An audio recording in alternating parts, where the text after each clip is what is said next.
Welcome to episode number 4 of the Castle of Spirits podcast. I am your ghost keeper, Jane, and... I am your ghost keeper, Vince. Right, we are co-ghost keepers of the castle. Together we are the ghost keepers. Right. That's, yeah. So here we are at the castle again today. It's a spooky day at the castle. I don't know why. It just is, because it's a the very castle, I guess. Balmy autumn day. It is. And we've decided to pour ourselves some warm tea drinks enjoyed in our new seasonal mugs. I want to tell them about my mug. You can see a picture of it on Instagram, but these mugs are gigantic. I don't know. Does it say how many ounces it is? A bunch. It's probably a 12-ounce mug, I'm guessing. It's humongous. But mine is really cool. It's got like this vintage wallpaper pattern on it, and then an old school Ouija board on both sides. And then on the inside, what you don't see on the grams, on the inside, on the bottom, there's a really decorative, pretty Ouija board planchette. It's really cool. I like it. We got these from Spirit Halloween. You know, everybody's favorite store. Tell them about your mug. Well, what I was going to say about your mug is that I was surprised to have seen a Ouija board mug and Ouija boards on sale at Spirit Halloween. Not because I think that there's anything wrong with them. I really don't. I think they're just tools. And I believe that intent is all that really matters with a Ouija board. Mm-hmm. But there are a lot of people who are terrified of them. And yeah, and I'm sure that, just mentioning Ouija boards, we're going to have people coming out of the woodwork. Don't play with Ouija boards. It's all of these horrible things. Didn't you ever see The Exorcist? Blah, blah, blah, blah, blah. I did, however, have an experience, which I'm not going to get into today, with a Ouija board in high school, in class, at the tail end of a psychology class that I was taking. We had a parapsychologist come in, which was it was like the best day of school ever for me, because that's the kind of stuff that I was really in. I mean, I live for that, right? Are you going to tell the story now, or are you going to save it for later? No, I won't tell. I'll save it for another time when it's more appropriate. It sounded like, well, I'm not going to tell the story right now, but let me tell you the story. But let me tell you, when I tell you the story, get chills. We'll have a Ouija board episode, because I have a good Ouija board story too, though it's not mine. I've never actually had any kind of Ouija board experience of note. But anyway, we can have a whole Ouija board story later where we present kind of both viewpoints, believers, non-believers, etc. And those in between. So what's going on with your mug? My mug, there were so many to choose from. Mm-hmm. I almost picked the Halloween 2 mug. Mm-hmm. The original Halloween 2. Right, the original Halloween 2 from 1981, which has always been my favorite Halloween sequel, but it never gets any love. People like Halloween 4, The Return of Michael Myers, better, which I don't get. But anyway, you didn't get the Halloween 2 mug. Oh, I didn't. What did you get? You got the Hocus Pocus 2 mug, didn't you? No, I've never seen that. My heart fell on the Killer Clowns from Outer Space mug. Mm-hmm. And you told me that there's a sequel to Killer Clowns from Outer Space. Well, apparently they've been trying to get a sequel made for a long time, and they're still trying, apparently. So I don't know. I've seen articles about it for the last few years. So who knows? Maybe someday we'll get a Killer Clowns from Outer Space too. Maybe not. What did you think the first time I made you sit down and watch Killer Clowns from Outer Space? Well, the first thing I thought was, why is she showing me this movie? She's terrified of clowns. Oh, yeah, there's that.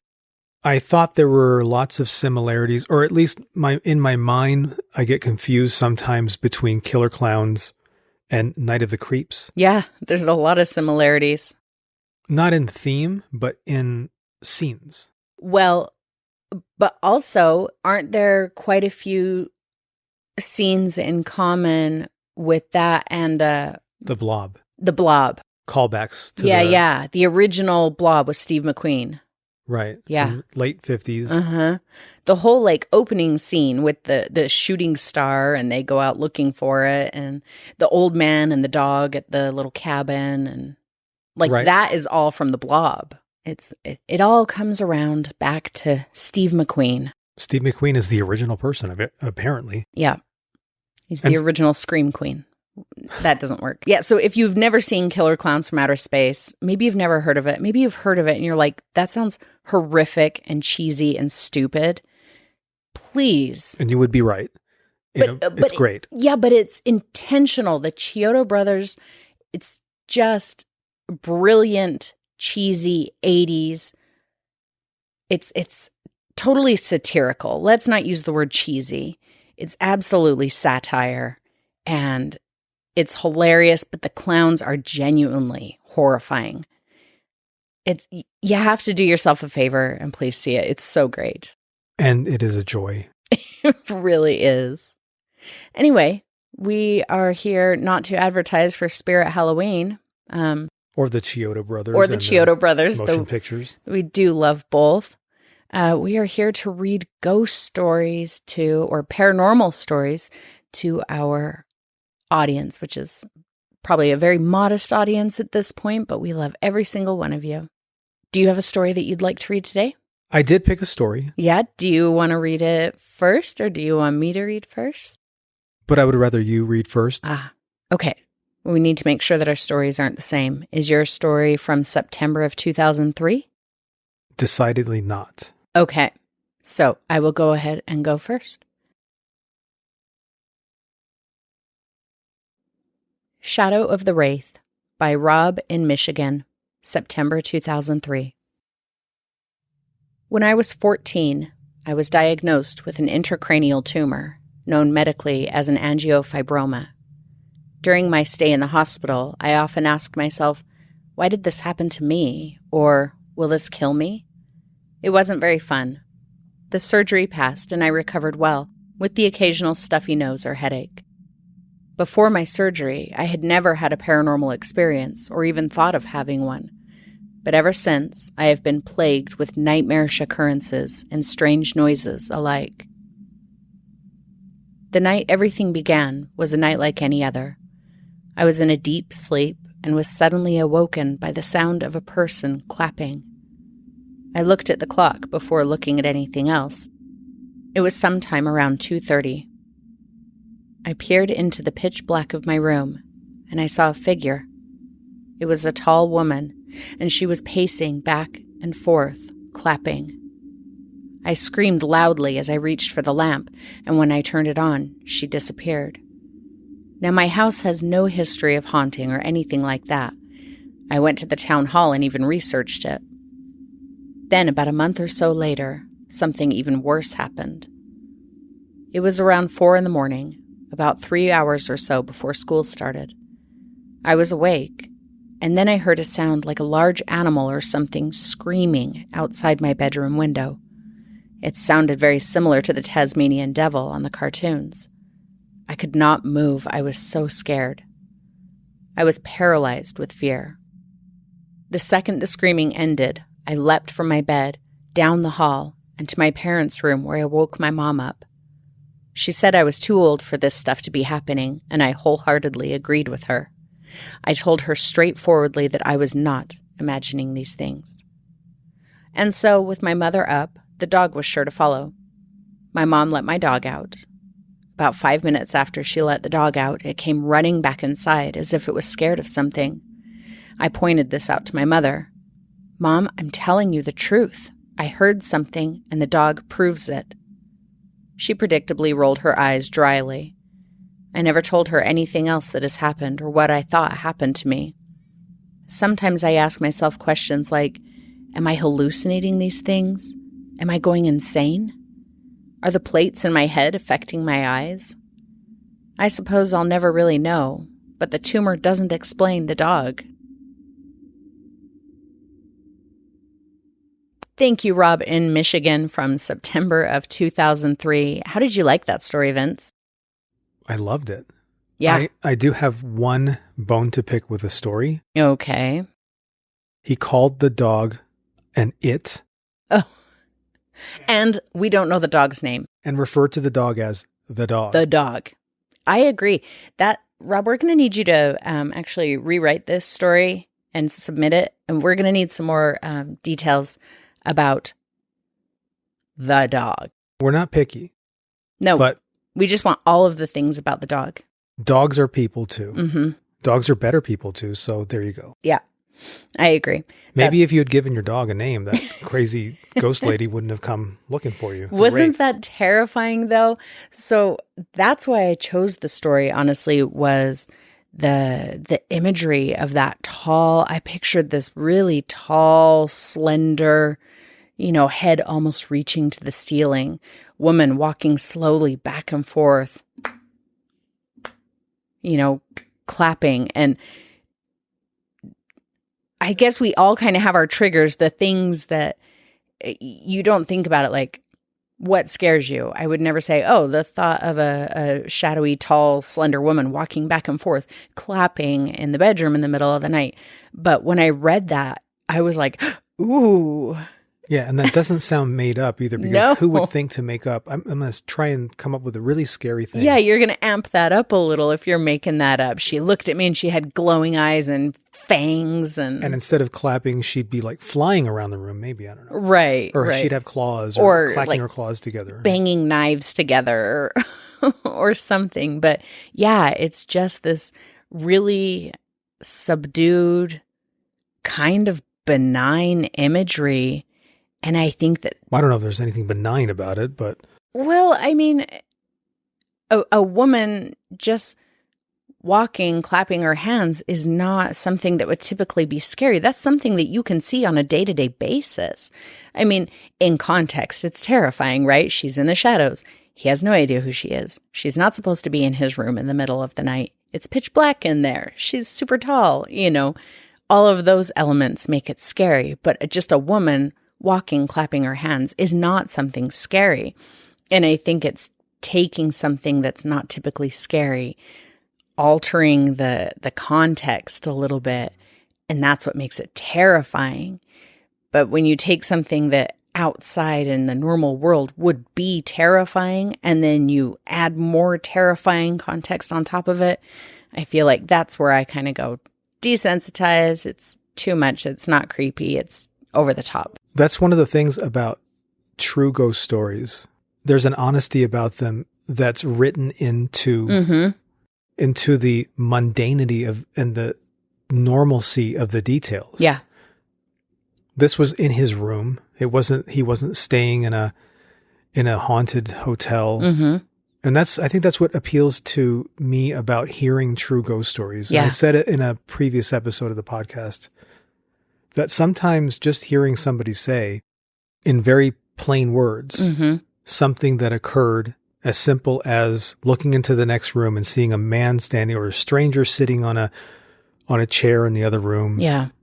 You don't see those things in movies very often. And the ones, when you do see them in movies, they're really effective and scary. Yeah. Like, we could argue that horror movies these days rely too much on CG and on the sort of the flickering TV image of the little girl coming out of the TV set with the long black hair covering her face. And over the top imagery. Like in a lot of movies today, if you were to have, somebody walks by and sees just a guy who's not supposed to be there sitting in a living room, a lot of times he's going to be like covered in blood, or he's going to have this ghoulish face, or, there's going to be something grotesque and horrible about him in the first place, where if he were just sitting there and he wasn't supposed to be there, there's something more shocking about that anyway, because he's not supposed to be there, so he could be a ghost. That's scary. But he could also be a person who's not supposed to be there, and that's also scary. But when it's a ghoulish figure, you're like, okay, well, it could be a ghost, and it could also, like, those type of imagery don't exist in the natural world. So it could be a ghost. It could be something that doesn't exist. Well, and it takes you out of reality when it becomes too fantastical. And when it's just something very plain and everyday, it keeps you rooted in reality. And that's what's so scary about ghost stories, is that it's something that is happening in your reality. Right. When reality is altered. That should not be happening. Yeah. Yeah. One piece of imagery from a movie that's along the lines of what we're talking about, it's one of the most terrifying things I've ever seen, like imagery wise, in a movie. And that is the scene in, there's two movies and I always get their titles mixed up because they're from the same era. And Can I guess? Yeah. Do you know what it is? The Sentinel? Yes. Yes. Which scene is it? Where her deceased father comes springing out of the closet and walks straight out of the room and down the hallway and disappears. Yeah, but even that, when you say he comes springing out of the closet, I picture it like bursting forth, like horror movie style, where really it's just like if he were a real person in that closet for a real reason and he now had to go somewhere else, he would just business like open that door and walk out. There's not like a ha-ha surprise popping out. He just like exited the closet and walked out, and you didn't expect it. And it was one of the most terrifying scenes. I remember that scared the hell out of me when I first saw it. And again, it was I believe The Sentinel was a TV movie. It was from the late 70s. And that was, they didn't have special effects in TV movies in the 70s. TV movie? I believe it was that scene with Beverly D'Angelo that was on TV. Okay, I'm wrong.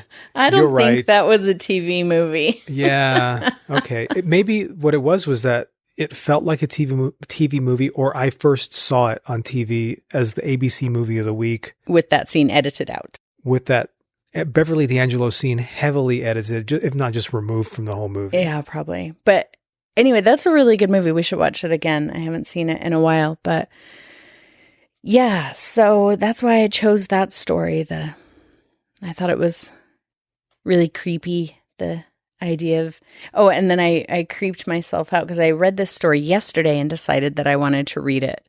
And when I got up in the middle of the night, last night, when I was coming back to bed, I pictured seeing that woman standing at the end of the hall, just slowly clapping her hands. And I was like, okay, gotta run back to bed really fast. Well, do you remember that horrible nightmare I had about me 10 years ago or so? No, that's for Okay. We'll discuss that on another episode. Okay. 10 years ago. Oh, yes. No, that wasn't 10 years ago because that was in this house. It was in the last 5 years.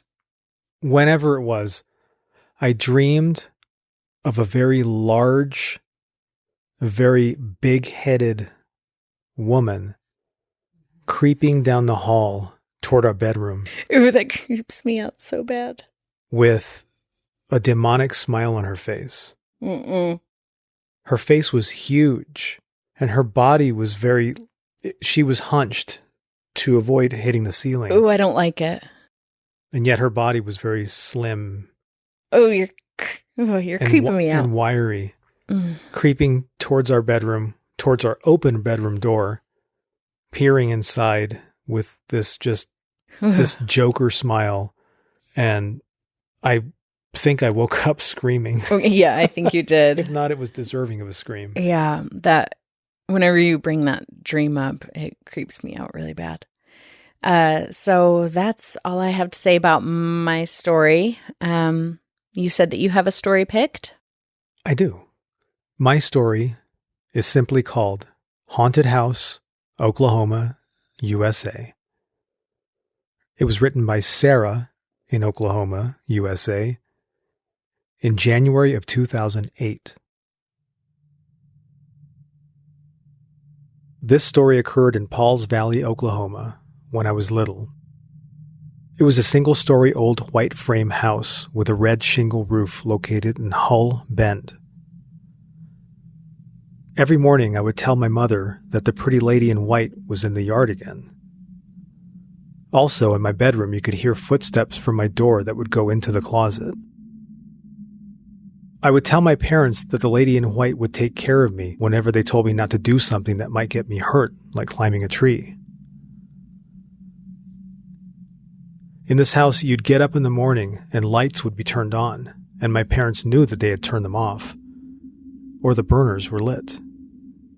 One night, a bright blue light shone through the window into my parents' bedroom. When my dad looked out the window, the light suddenly disappeared.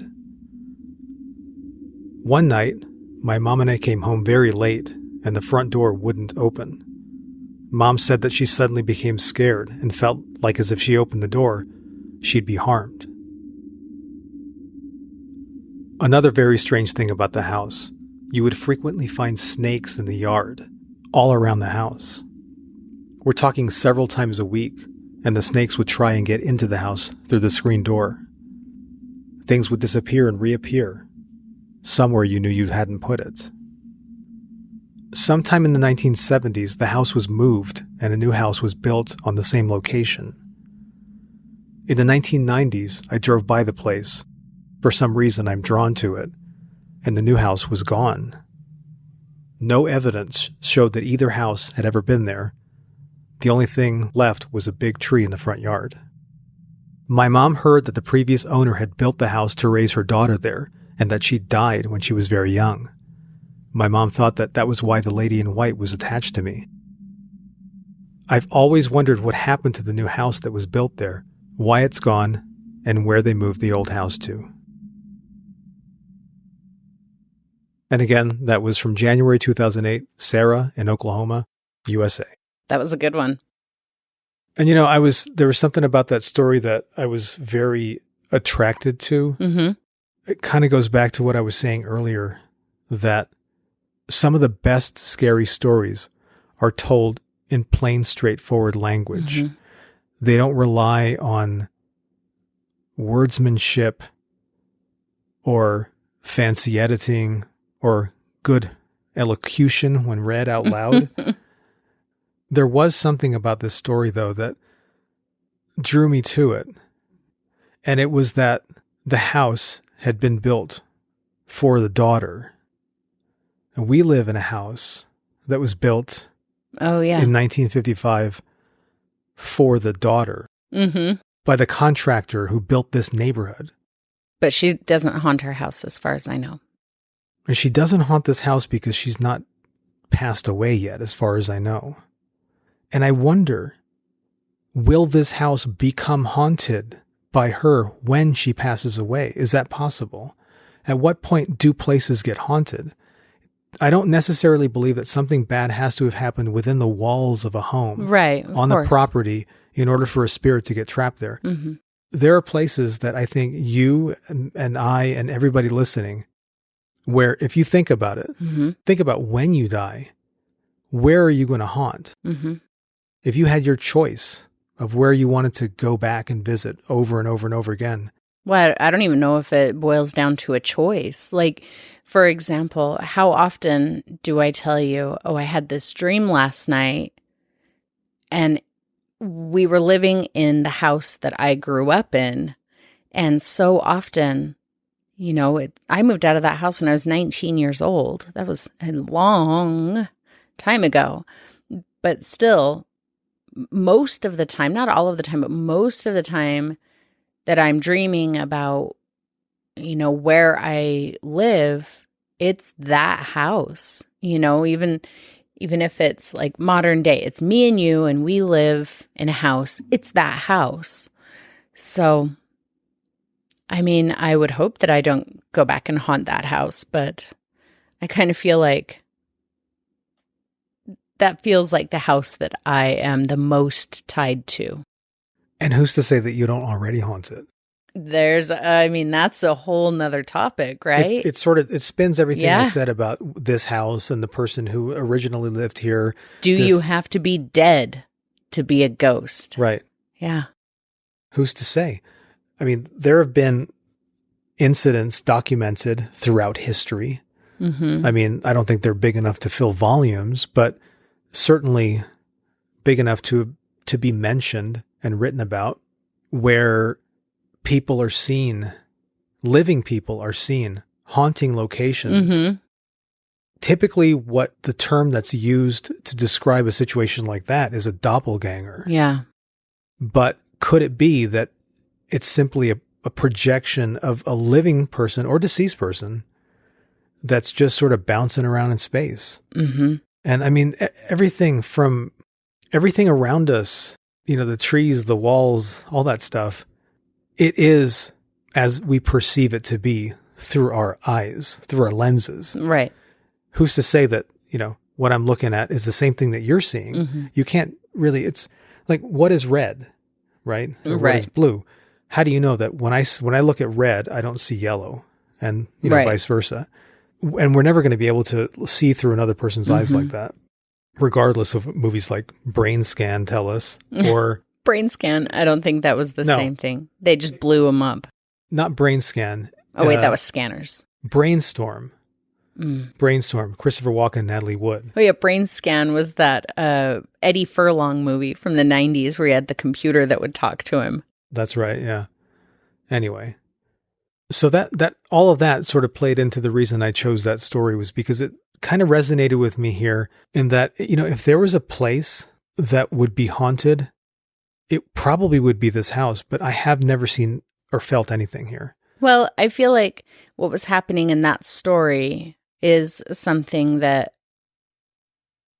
we could experience here, though we haven't. So it's kind of a moot point, but it almost feels like more than being haunted by a ghost at that house, it was almost like where different timelines, it was kind of like crinkled up on itself, like folded in, and then they touched, and there were kind of those overlaps where different bits of timeline were seen or felt. And maybe in another timeline, there was a woman who wore white quite frequently, who had this little girl spirit that was in her house. And she felt responsible for this girl spirit, thinking maybe it was her daughter who had died, or, whatever. But yeah. Or maybe there's a lady, whether she be in the future or the past, who's seeing a little girl in her house. So the person telling the story, Sarah in Oklahoma, is the ghost who's being seen by somebody else. We're getting real meta here.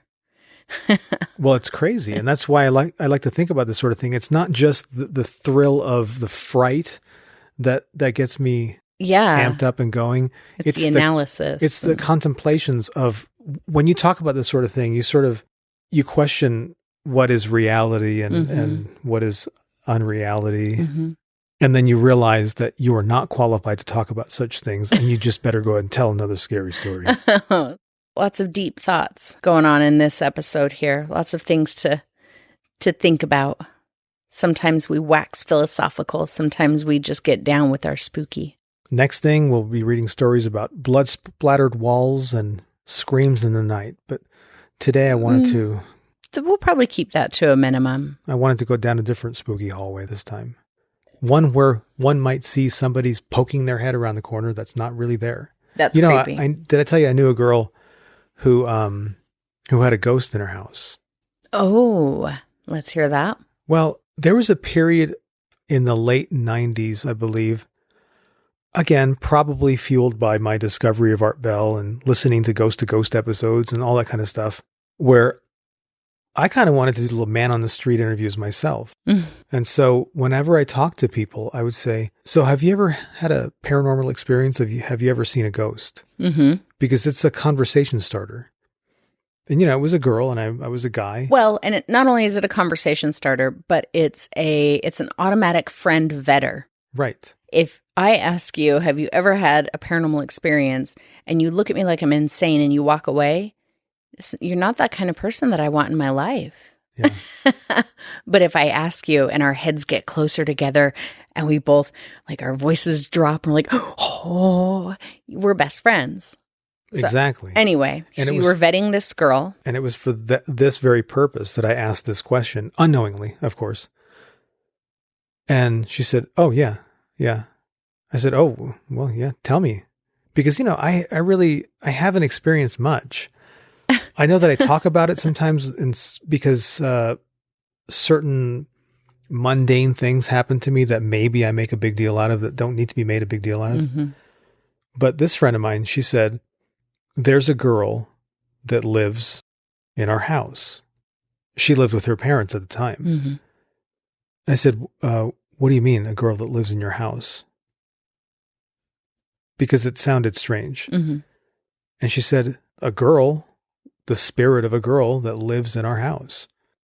And I said, well, has everybody seen this girl? And she said, no, just me and my father. My mother's never seen her. Mm. That, a statement like that, and that kind of a fact that certain people don't see things and certain people do, makes you wonder if people who see ghosts maybe are tuned into something that other people aren't. Maybe they have a touch of psychic. Well, and it could just be that the person who doesn't see it is tuned out. Yeah, that's true. A disbeliever instead of or it's just different an frequencies, you know? And because I haven't seen a lot of ghosts, or, you know, like I've had experiences, but I haven't seen a lot of things. And maybe it's just because I'm tuned into a different frequency, because it's not that I'm not a believer, you know? Yeah. Well, and so in the case that I was talking about, I said, what do you mean she lives there with you? And she said, well, you know, occasionally we'll see somebody poking their head around the corner at the end of the hall and poking their head back in. No. And when you go down there and look, as if you would, I wouldn't. I would. There's nobody there. Or, you know, her dad sees a girl, she sees his daughter going into her bedroom and it says, hey, I wanted to ask you something. And she's not in there. Yeah. And he just saw somebody enter the room and it was a female figure. I should have asked if I could come over, but I wasn't really cool. I didn't want to meet her parents. You know, I wasn't ready. And I also, part of me wonders if I want to see something like that, because I'm always worried about things getting attached and coming home with you, that kind of thing, from places like that. I don't know if I'd like that. I mean, me entering a place where something lives is one story, but bringing home a souvenir, a little different, huh? Yeah, I don't know if that's something I'd be into. So anyway, those are my stories. Now, what's yours? So I'm not actively searching out creepy paranormal type headlines, but when I see them, if it's a good one, I think, ooh, I want to read that on the podcast. And so I just happened across another one the other day, and I put it aside for today. And the photos in this article are really scary. So, Vince, I'll read it to you. And then, of course, everything we talk about, any stories we read from our website, any news articles, etc., there's links to all of them in the show notes. So you can go and get this article and see the images for yourself. They're pretty terrifying. So this is from heritagedaily.com. And the headline is padlocked, quote, vampire grave found in Poland with sickle over neck. And the photo is this skeleton that's like buried in the dirt. And I mean, it's just like a normal skeleton. It looks like it doesn't have big vampire fangs or anything, but there's this big piece of metal laying from shoulder to shoulder that's like rusted. So let's read this. Archaeologists from the Turin Nicholas Copernicus University have found a grave from the 18th century containing a female vampire, and of course female vampires in quotes, buried with a sickle over the neck to prevent her ascension to vampirism. The concept of a blood-sucking spirit or demon-consuming human flesh has been told in the mythology and folktales of almost every civilization throughout the centuries. During the late 17th and 18th century, the folklore for vampires as we imagine became rampant in the verbal traditions and lore of many European ethnic groups. They were described as the revenants of evil beings, suicide victims, witches, corpses possessed by a malevolent spirit, or the victim of a vampiric attack. During the 18th century, vampire sightings across Eastern Europe had reached its peak with frequent exhumations and the practice of staking to kill potential revenants. This period was commonly referred to as the 18th century vampire controversy. Archaeologists found the burial near a town that I'm not even going to pretend to try to pronounce because I'm not Polish, and I do not want to mutilate their language. Anyway, they found the burial near a city in northern Poland. An anthropological study revealed that she had protruding front teeth. Did she? I didn't see that. Well, like her canines, or not canines, her front teeth. Very front teeth. Yeah, they kind of stick forward a little bit, I guess. Anyway, that she had protruding front teeth, suggesting that her appearance may have led superstitious locals in the 17th century to brand her a witch or vampire in fear of her ascension. A sickle was placed around her neck while a padlock was tied to the toe on the left foot. Referring to the sickle, the professor from Nicholas Copernicus University explained that the position would have decapitated the individual should they try to rise from the grave. Despite the morbid nature of the grave, the woman was buried with a silk cap on her head, which was a luxury commodity in the 17th century, suggesting that the deceased held a high social status. Previous burials have been found in Poland showing anti-vampiric customs, such as several skeletons with severed heads or a burial with a brick forced into the mouth. I remember seeing that one too. That article went around in the last couple years. Where the skeleton they found, the mouth was wide open and there was a brick like jammed into it. But I want to show you the pictures. You ready? So they talk about her front teeth. Oh, the lower front teeth are kind of protruding. Because I was going to say the top front tooth, it's only protruding because it looks like it came out and somebody set it back on top of the skeleton. But I think it's the bottom front teeth that they're talking about being protruding. So here you go. So look at those photos and tell me what you think, Vince. Okay. Well, I see a skeleton. I see mostly just the skull. Mm-hmm. And there appears to be one very large front tooth. Yeah, but like I said, if you can blow it up, it looks like it came out. Yeah. And they just set it back on top. But they didn't even put it. Well, yeah, I guess they did set it back on top. Yeah, because that's the root that you see there. But if you look at the bottom teeth, see how there's the two here are kind of forward, and then the center teeth are kind of pushed backwards behind it a little bit. Right. Well, if this person was persecuted for being a vampire based on bad dentistry, that's truly a very sad thing. But it is I'm sure people were accused of vampirism for less, you know. That's true. But look, you can see the big sickle right across. Yeah. Yeah. So there's definitely evidence here of a deep belief in vampiric lore. When did they say, how old did they say this? So it was 17th century, so the 1600s. 17th century. Okay, that makes sense. Well, and I think it's, it's easy to say, wow, these people were so, barbaric or superstitious or whatever, but they were the exact same as us. We look for meaning in everyday things. We look for correlation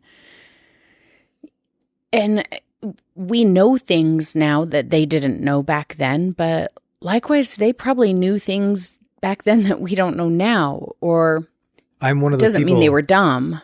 Yeah, I'm one of the people that has always been guilty of thinking that people who came before, even people at the turn of the century, that they had some sort of like Shakespearean theatrical way about them. Yeah. Really, it wasn't until I started reading about things like the graffiti that they found in Pompeii, where the guys and gals that wrote this graffiti were just as crass as the people that inhabit the world today. And it's really like the exact same graffiti that you would see anywhere today. It's like that scene in Bubba Hotep, where they're in the bathroom in the stall and there's the hieroglyphics on the wall. That were written by the mummy. The mummy wrote the hieroglyphics on the toilet wall. And what was it? Pharaoh gobbles donkey goobers. And Cleopatra does the nasty. That was hilarious. But then when you actually read some of the graffiti in Pompeii, it's like the exact same thing. But yeah, so they, believed these things that we don't necessarily believe now, and they took action on them. But at the same time, who knows in, 300 years, 400 years, are people going to be like, can you believe that they thought X, Y, or Z, what barbarians the people in 2022 were. And it's just, the things that we know and the things that we believe And the customs evolve, and things like that, yeah. right? Right. And the way that we handle the things that we know and believe. I don't think we get smarter. We just change, and our focuses change. But And don't you think in a way that maybe living in the 17th century at a time when there were such things, I mean, as far as everybody knew, there were such things as vampires. It was an absolutely and real these types thing. of things. Wouldn't that have been a more fascinating time to live? I mean, I'm not knocking science. Maybe more dangerous. Certainly more dangerous. And I'm not knocking science. Or No, anything clearly like that. not. But there was a lot more to believe back then, I suppose, because so many things can be disproved. Or a lot more to fear anyway. Yeah. Yeah. Mm-hmm. Maybe I wouldn't want to go back and visit that time. Yeah, I think just seeing graves unearthed like that, we see it through, today's lens.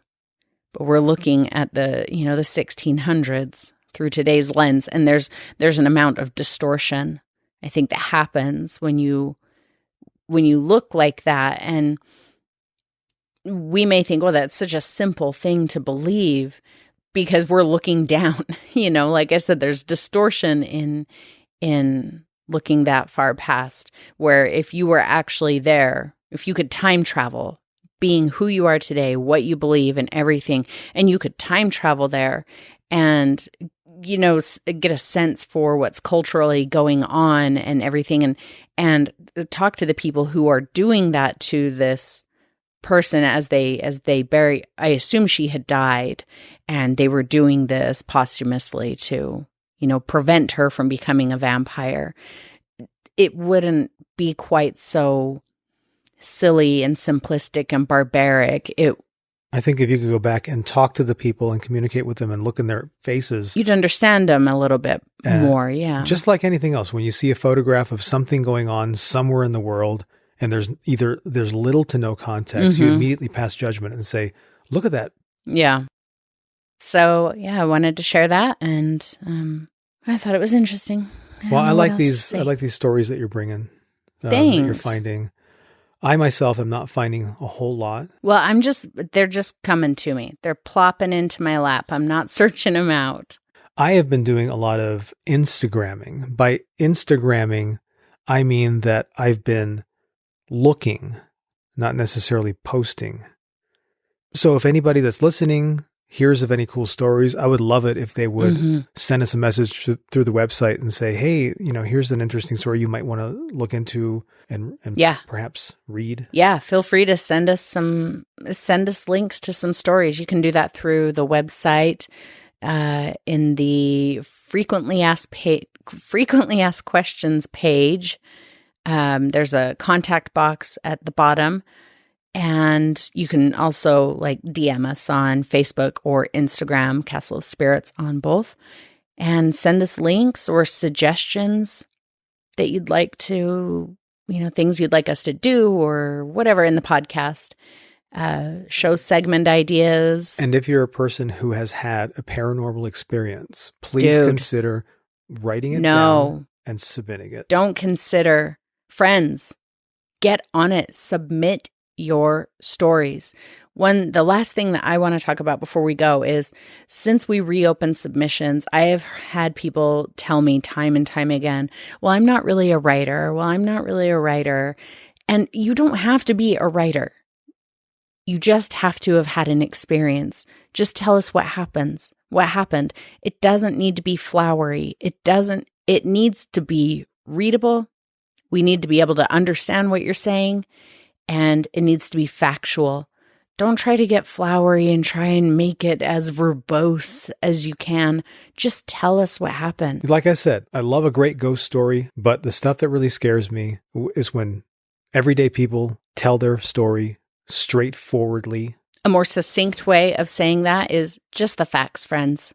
Just tell us the facts. That's all we are asking for. So please submit your stories. And let's get them featured. Maybe we'll read it on the air. And who knows, if it's a really amazing experience that we just have all of the questions about. Maybe one day we'll ask you to come onto the podcast with us so that we can pick around in your brain and dig out a few more details. That imagery got really gross, and I apologize for that, but it's on brand. So anyway, that's all I have to say for the rest of the day. Does that mean that for the rest of the day you're not going to speak? Wouldn't you love that? Oh. All right. So without, I don't know what further ado, without further ado, we end. So in the words of those who have yet to figure out a good way to end a podcast, and then I'm going to pass it off to you, and then you say something like, stay thirsty, my friends. What was it again? Stay scared. Stay scared or something. We implore you, or whatever, say that. We thus implore you to...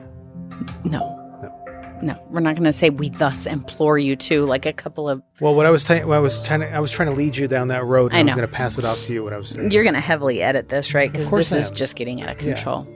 All right, so if neither one of us have anything else left to say, then we will say goodbye for today. No, No.